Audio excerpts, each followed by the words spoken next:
আজকের রেসিপি আমার ডিম কষা। কোনো দিন মাছ মাংস ছাড়া একটু ডিমও খেতে ইচ্ছা করে। কি খেতে ইচ্ছা করে? তো আমি আজকে বানিয়ে নিলাম ঝাল ঝাল লাল লাল ডিম কষা। ডিমটা আগে সেদ্ধ করে নিয়েছি, ভেজেও নিয়েছি। তারপরে ওই তেলে জিরে, তেজপাতা, শুকনো লঙ্কা ফোড়ন দিয়ে বেশ কতটা পেঁয়াজ একটু ভেজে নেব কালার চেঞ্জ হওয়া পর্যন্ত।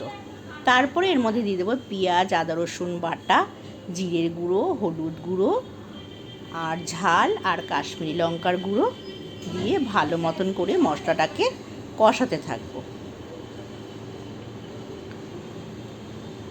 ভালো মতন করে মশলা না কষালে কিন্তু মশলা থেকে একটা কাঁচা গন্ধ বের হয়, তাই খুব ভালো করে আমি মশলাটা কষাবো। দেখো এখনও জল জল রয়েছে। এবার আমার মশলাটা প্রায় হয়ে এসেছে। তারপরে আমি দিয়ে দেবো স্বাদ মতো লবণ দিয়েও আমি ভালো মতো করে মশলাটা আরেকটু কষিয়ে নেব। অনেকে অনেকভাবে ডিম কষা খায়, তো আমি আজকে এভাবে বানিয়ে নিয়েছিলাম। এবার কষানো হয়ে গেলে আগে থেকে ভেজে রাখা আলু আর ডিম এর মধ্যে দিয়ে দেব। দিয়ে এবার সবগুলো একসঙ্গে মশলার সঙ্গে মিশিয়ে নেব। আলু আগে থেকে সেদ্ধ করে আর ভেজে রেখে দিয়েছিলাম।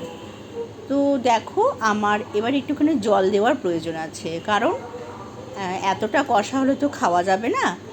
তো একটুখানি জল দিলাম যাতে গ্রেভিটা একটুখানি হয়। তো এইভাবে আমি ডিম আর আলু মিশিয়ে নিয়ে কিছুক্ষণ ফুটিয়ে নিচ্ছি। দেখো আমাদের ডিম কষা রেডি হয়ে গেছে। তো তোমাদের কার কীরকম লাগলো অবশ্যই কমেন্ট করে জানিও। আর যদি ভালো লেগে থাকে তাহলে একটা লাইক আর শেয়ার করে দিতে কিন্তু ভুলো না।